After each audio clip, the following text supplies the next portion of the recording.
যাদের দাড়ি নাই তারা ইনশাআল্লাহ দাড়ি রাখবে, এরকম অনেকবার বলেছে নাকি বলে নাই? পরে রাখবে, আর একটু বয়সের পরে।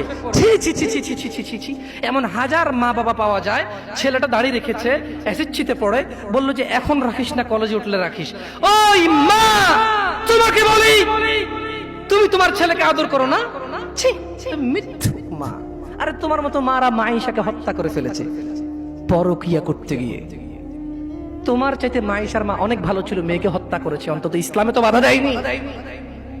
আমি বলছি না খুন ভালো, আমি বলছি না খুন ভালো, আমি বলছি না খুন ভালো, আমি বলছি তোমার চাইতে ভালো সে তার মেয়েকে হত্যা করে নিজে অপরাধী হয়েছে, মেয়েকে তো অপরাধী করেনি, করেছে। তুমি তোমার ছেলেকে দাঁড়িয়ে রাখতে না করো। ঠিক আছে, তোমার ছেলে কলেজে যাবে না, এখানে মহিলারা ওয়াজ শোনে, এই কাগজ কি কেউ পৌঁছাতে পারবে? মহিলা লিখে দেবে তার ছেলে কতদিন বাঁচবে, লিখে দিবে।